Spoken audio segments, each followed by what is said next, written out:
संपूर्ण विश्व का।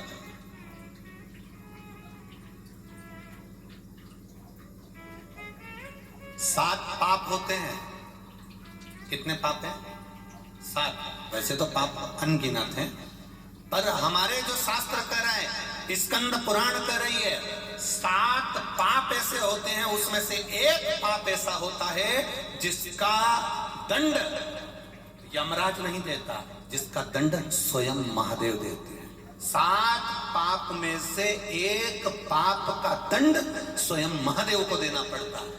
वो कौन सा पाप है? 7 पाप में से एक पाप ऐसा है, स्कंद पुराण कर रही है, स्कंद पुराण वर्णन कर रही है, 7 पाप में से एक पाप ऐसा है जिसका दंड यमराज नहीं देता, धर्मराज नहीं देता, चित्रगुप्त महाराज नहीं देते, नरक में जाकर नहीं भोगना पड़ता, स्वयं महाकाल उसका दंड देते। और ऐसा ऐसा भुगताते हैं, ऐसा ऐसा भुगताते हैं कि शरीर भी रहता है और भोगना भी पड़ता है, कष्ट भी भोगना पड़ता है। वो केवल 7 पाप में से एक पाप है। और जिंदगी में उस पाप को याद रखना, वो 7 पाप में से कौन सा पाप है जिसका दंड स्वयं महादेव भुगताते हैं। अब लोग कहेंगे गुरुजी ये पाप का दंड तो यमराज को भुगताना चाहिए, धर्मराज को भुगताना चाहिए, चित्रगुप्त को भुगताना चाहिए, फिर भगवान महादेव क्यों भुगताते हैं? शंकर भगवान कर रहे हैं 7 पाप में से स्कंद पुराण कहती है एक पाप ऐसा है जिसका भोग भगवान देवाधिदेव महादेव मरने से पहले भुगता देते हैं, मृत्यु से पहले भुगताते हैं। वो कौन सा पाप है? किसी गर्भवती नारी को और रजो धर्म वाली नारी को, गाली बकने वाले व्यक्ति को, अपशब्द कहने वाले व्यक्ति को मरने से पहले शंकर भुगताता जरूर है, ये निश्चित है। कौन को? जम के बोलिए जरा जम के बोलो, जरा मालेगांव वालों, ये कथा बड़ी विचित्र है स्कंद पुराण की, जरा इसका स्मरण करिए। कौन को?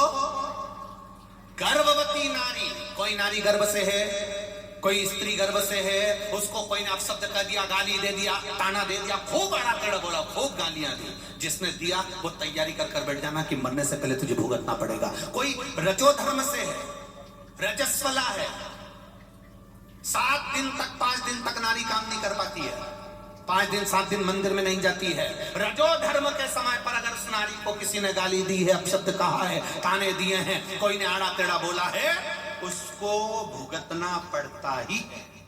7 पाप में से एक पाप ऐसा है जो महादेव मरने से पहले भुगता देता।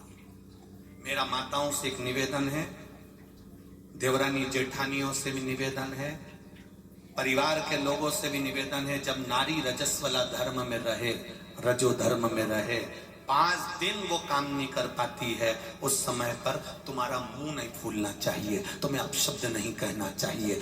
घर में अगर काम करना हो तो करो, नहीं तो अपशब्द मत दो। देवरानी रजो धर्म से हो गई, जेठानी का मुंह फूल गया, 4 बच्चों का रोटी में बनाऊं, टिफिन में बनाऊं, स्कूल में भेजूं, ये काम में करूं, वो काम में भेरूं, और ये महारानी जी बैठ गई। तैयारी कर ले कमला, तैयारी कर, तेरा क्या होगा रे कालिया, तैयारी।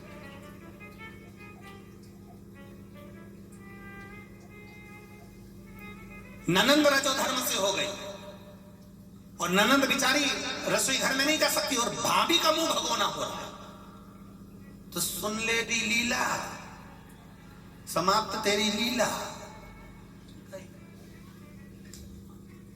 बहुत विचित्र शिव महापुराण की कथा है, इसको समझने वाला ही समझ सकता है। अब तुम सब बेटी बेटी सोच रही होगी